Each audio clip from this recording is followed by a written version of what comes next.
My name is Connor. This is our story.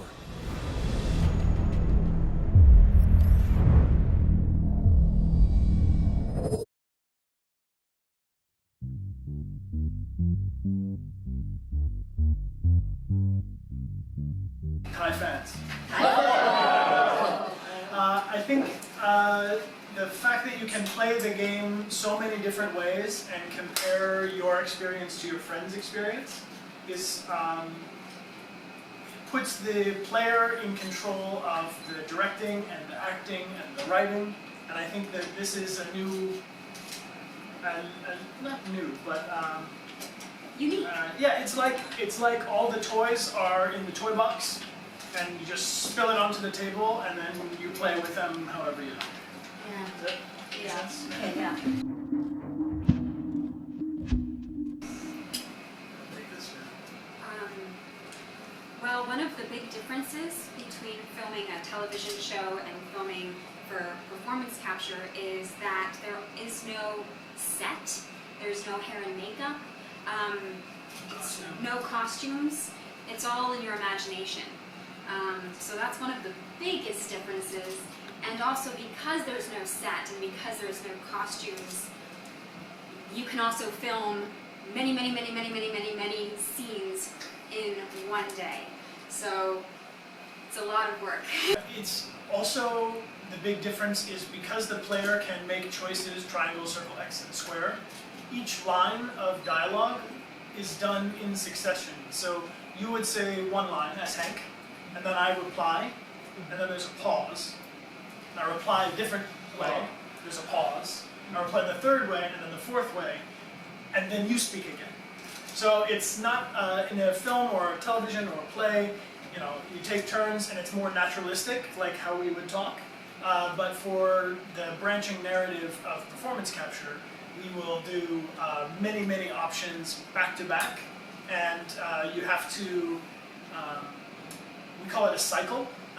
On set, we would do a cycle, so in between the different choices, take a pause, reimagine, now it's angry, or now take a pause, and now it's kind.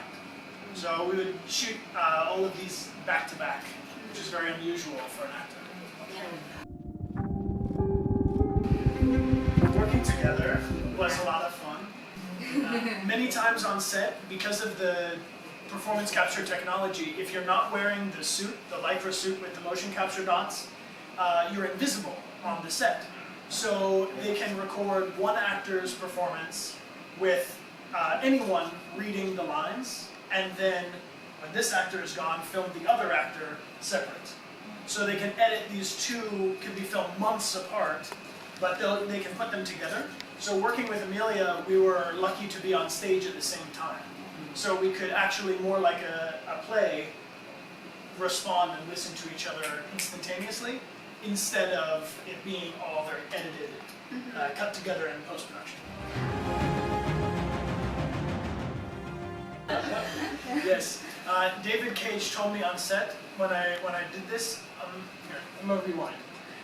When Connor does everything as simple as possible, so always the most efficient movement. So as a human might go to open a door, they might just, there's a lot of motion. Connor, so when Hank is sleeping and we have to wake him up, it's very simple. But I remember David Cage, the director, is telling me on set, like, no, it's too big, just simple about it, it's Connor, so.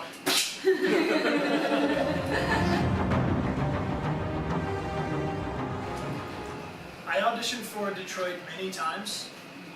Sometimes for a film or television, you might have 1, 2, 3 auditions. For Detroit Become Human, I auditioned maybe 5 or 6 times before working on it, and the first audition I did was actually the dialogue from the Kara tech demo. So I think 2012 with Valerie Curry, they had a tech demo where they show the technology, the new game engine, and this is what incited the story of Detroit Become Human. The script that they gave me for the audition was the monologue from Kara, from the tech demo, where where she's waking up and they say, oh no, she can feel. And then they're going to shut her down and she says, no, I want to live. So this was what they used for the audition for Connor. How do you prepare yourself for that? I don't know how big the script is because I only ever saw Connor's script. So I know that the material and for Connor there's the most dialogue options branching. So I made notes in my script using the triangle, circle, X, and square so that I could remember for myself each of the 4 responses each time. And I also use colors. So because the script is so big and there's so many branching choices, sometimes Connor can be most machine or most deviant.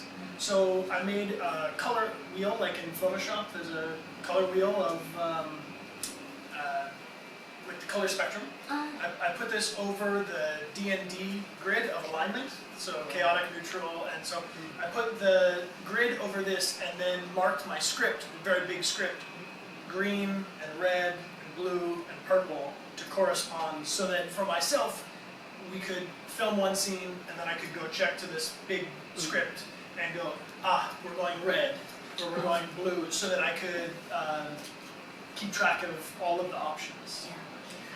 Bryan also has an incredible memory. The fact that he was able to memorize all of the dialogue that he had was amazing. And I would help him when he was in Paris filming.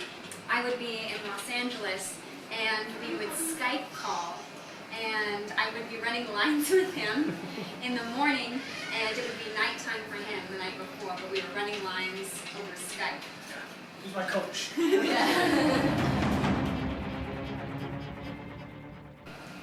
I think video games are the future. I think the technology will become more and more accessible.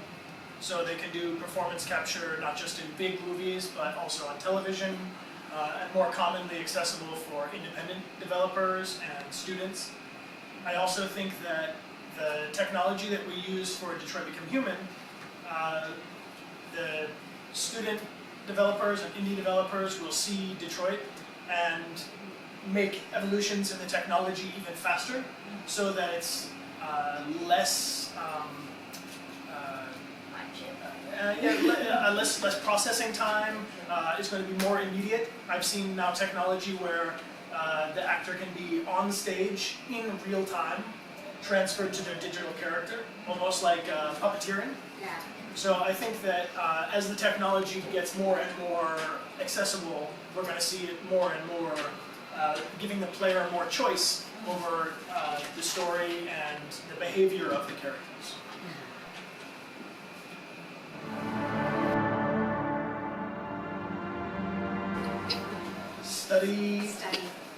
Study the voice, study physicality, dance, movement.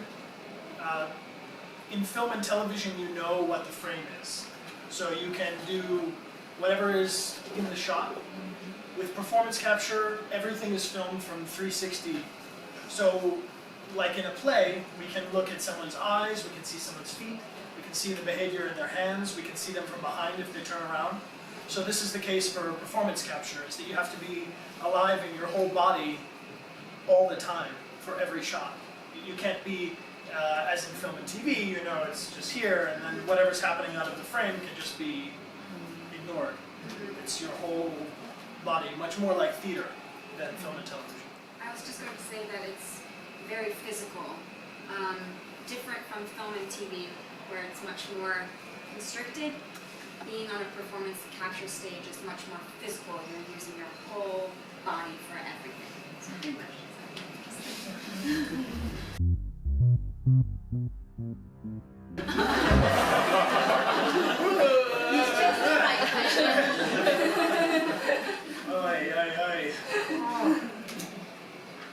You want to take that one? Yeah. It's a tricky question because after playing the video game Detroit Become Human, my instinct is to say no, I would not have one. But it would also be very nice to have someone to do the dishes, to do the laundry, you know, the chores that you just don't want to do, but then I'd also feel bad. Want to set you free. I will add that I'm very nice to my phone when I say, Siri, can you set an alarm, please? Just in case.